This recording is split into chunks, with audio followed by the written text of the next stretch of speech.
Hi everyone, Eugene Sachs here with another review from GameCritics.com. I don't know a lot about Hellboy as a franchise other than what I've seen in the movies, but having said that, I've always liked the character. When I saw the reveal trailer for the game back in 2022, I was floored with the art style and had to keep my eye on it. Sadly, despite my excitement, actually playing it curbed my excitement pretty quickly. Hellboy, Web of Wyrd, puts players in the role of Hellboy on a mission to the Butterfly House, a residence built upon mystic ley lines. However, this mansion isn't just a residence, but a portal to an alternate dimension known as the Wyrd, into which Hellboy must go in order to save one of his teammates. He's soon greeted by the character named Scheherazade, who dubs him the protagonist, in a tale that will pit our hero against stone guardians, werewolves, and other terrible creatures. Web of Wyrd is a run-based roguelike, and each level of the Butterfly House will take players from room to room while fighting sets of enemies. Mostly, this will be punching and dodging attacks, and occasionally shooting Hellboy's gun. As enemies are defeated, they drop health, armor shards, runes, used for currency, or Wyrd orbs, used for permanent upgrades. Some rooms may have a power-up for Hellboy, and this can range from simple things like health or armor upgrades, to special abilities like increasing enemy damage with consecutive strikes.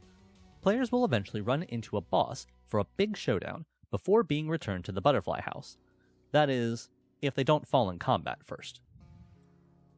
Outside of the runs through the mansion, players can use their accumulated Wyrd orbs to invest in upgrades to Hellboy himself, more permanent health or armor, more damage, etc., or to upgrade and unlock tools to use in each run, like a shotgun or a grenade launcher, or a charm that can push enemies around the arena in combat. Web of Wyrd gives players enough tools to make things interesting, but it's never overwhelming, since Hellboy can only have one gun and one charm per run. While all this sounds solid enough for a roguelike, what makes me sad is the execution. Being largely a brawler, most of the focus is on punching enemies, and Web of Wyrd just doesn't make this combat interesting. There's a light punch and a heavy punch, but nothing that justifies combining these two in any meaningful way. If enemies are hit enough, they can be stunned, which makes a heavy attack do more damage, but that's the end of it. Otherwise, mashing the light punch until the enemy dies is a valid strategy. There's plenty of enemy design that makes foes look unique, but that doesn't translate to their combat style, which is all pretty samey. I think I'm also in a weird spot with this web due to how many roguelikes I've already played. Every time a run ends, the narrative feels like it wants to give the player some type of dialogue, almost as if Hellboy has spent a lot of time in each area and really learned how to get through. So what's the problem? Not to brag at all, but I didn't die once. This meant there were few opportunities for the narrative to kick in, and the result was that the plot felt stilted and rushed. Hellboy, Web of Wyrd, feels very safe as roguelikes go.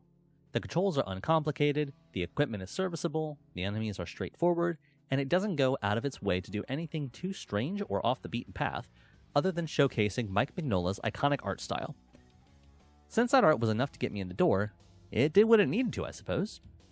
Hellboy comic fans may enjoy this experience more than others, as it was created with help from the writer of the comics, but I'm hoping that there are some updates down the road that will give the game a little more bite.